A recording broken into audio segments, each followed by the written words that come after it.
Hello guys, this is Scott with Houston Event Photography, and I've been asked to make a video by some of my employees to help them understand how to make a graphic that I create in Photoshop, how to use it with the TEPS program. So I'm going to start out with this little basic design here. It's a border that I'm making, and the first thing that you want to do is you want to make sure that you don't have a layer called background. So if you have a layer called background, you want to rename that. I'm just going to rename it new. And in this particular border, I don't really even need a background. I just put this color back there so I can see what this text look like.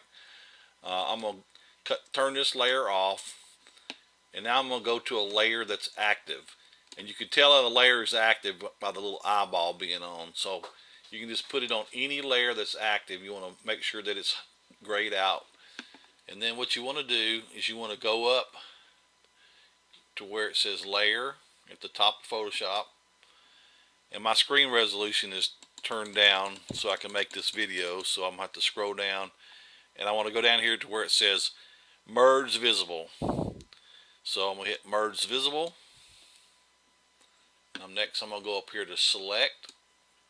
And I'm going to go down to load selection. And then I'm going to click invert. And I'm going to say OK. Now, over here in my layers palette, I've got actions, history. These are just things that I use all the time, and you can customize your Photoshop however you like. But if you don't have this little tab called channels right here, if you go up to window at the top and you check channels, then it will show up. So that's how you turn it on. Anyway, I'm going to go over here to channels, and I'm going to go down, and there's four little icons down here at the bottom. I'm going to pick the second one from the left, which is a little folder with a circle in it, and I'm going to click that. And what that did was that made me a new, what's called an alpha channel. So I've got red, green, and blue, red, green, blue, and a combine of all those. But this alpha channel is what we're using. So now that I've got that alpha channel, I'm going to go up here to where it says layer again.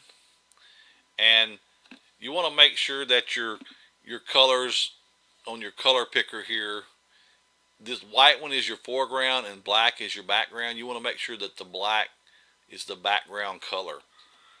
If you hit the letter D on your keyboard, it'll switch this palette back and forth to the default colors, which are black and white. Alright, so I'm going to go in here and I'm going to go layer. And again, my resolution is changed on my monitor, so I've got to kind of scroll up. I can't see all of the whole panel there.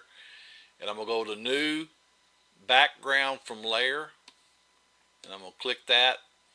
And you know that this is correct if what you're looking at now is a document on your screen that where this black is, that's really transparent. That's where the picture is going to show up that you take at your event. So this is in the correct format. So now I'm going to go save it, and I'm going to save it as the front, because this is going to be the front layer of my picture. So I'm saving it as front, and then I would take that front layer and load it into my graphics folder of TEPS, and then make my template, my chroma key template that I'm going to use for my event. So that's basically how it's done. Okay, to save yourself some time though, I'm going to back out of here and just kind of show you what I do.